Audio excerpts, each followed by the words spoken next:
For more, we now go live to the president's personal attorney, Rudy Giuliani. Hi, Mr. Giuliani. Now, that decision to toss a Trump campaign's lawsuit challenging Pennsylvania's election results was handed down this morning. What is the Trump campaign's response, and what does this mean for President Trump overall? Well, it doesn't really mean very much in the sense that that's a case that we were trying to get a hearing on our facts in Pennsylvania.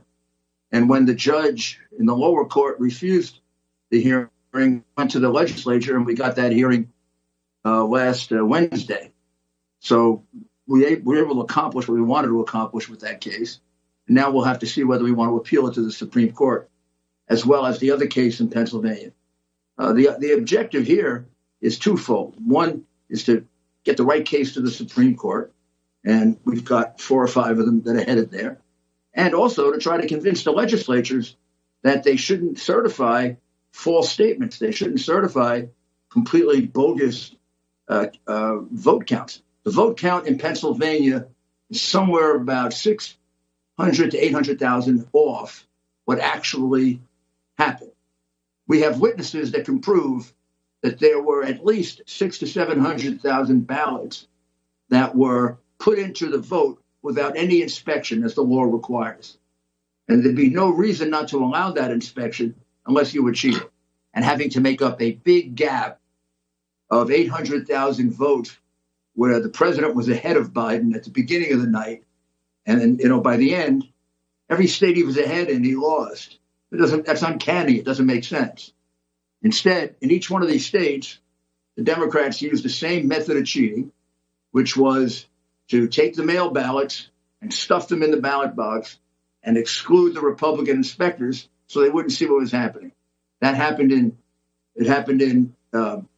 Pennsylvania. It happened in Michigan. It happened in Wisconsin. It happened in Nevada. It happened in Arizona. And it happened in Georgia. At least those 6 states. Each one, same pattern. Now, Giuliani, you're listing off these states where it happened, but the judge was quoted saying charges require specific allegations and proof. And he said that we have neither here. So what is going on with his statement?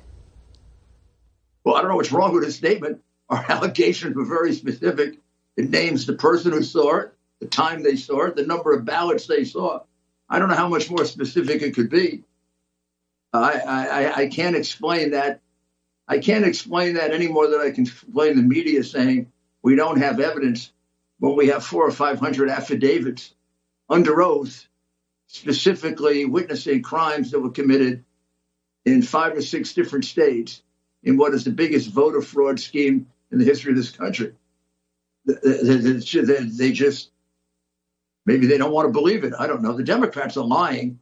I don't know about the judges, why they shy away from the fact that the allegations are quite specific.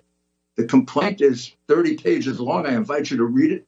It has the names of the people making the allegations. It tells you what they saw. It tells you that they saw ballots that were being forged. They saw ballots that were being counted 4 or 5 times the night that it happened. These are about as specific as allegations can get. So I don't know if it's an excuse to stay away from a hard case, or who knows. The reality is they're not going to get away with it because we can't do it in court. We'll do it in state legislatures. We're having a great deal of progress there. We had a hearing in Pennsylvania on Wednesday. I think we surprised a lot of people with the depth of corruption in Pennsylvania. We're going to have a meeting in Arizona. We're going to have one in Michigan. We're going to have one in Georgia. And in each one of those places, we have very, very substantial evidence of all different types of voter fraud, but primarily the cheating by using this new method of mail-in ballots. That was their primary way of cheating. So on top of these meetings that you have set up, I also want to mention Jenna Ellis, who tweeted today that it's on to the Supreme Court. So can you tell us more about the legal plans ahead for this week as well? Well, I mean, there are any number of cases that we can take to the Supreme Court. We have to decide which is the right one. There may even be one that hasn't been started yet, but will be started in the next day or two. That might be the right one. So there's a real strategy in how to get to the Supreme Court.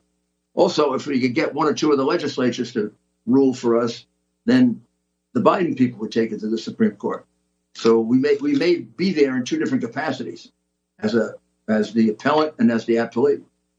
So basically, there's multiple paths to get to the Supreme Court, and then once it's possibly there, is there still a path for victory, or what's the game plan at that point? Well, the game plan at that point is by that time you'll have proven your evidence. The evidence will show that there had been a massive fraud claim. Notice the Biden people have changed their tune.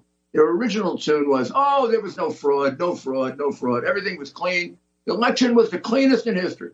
Now their claim is, oh, there was some fraud, but it wasn't a lot.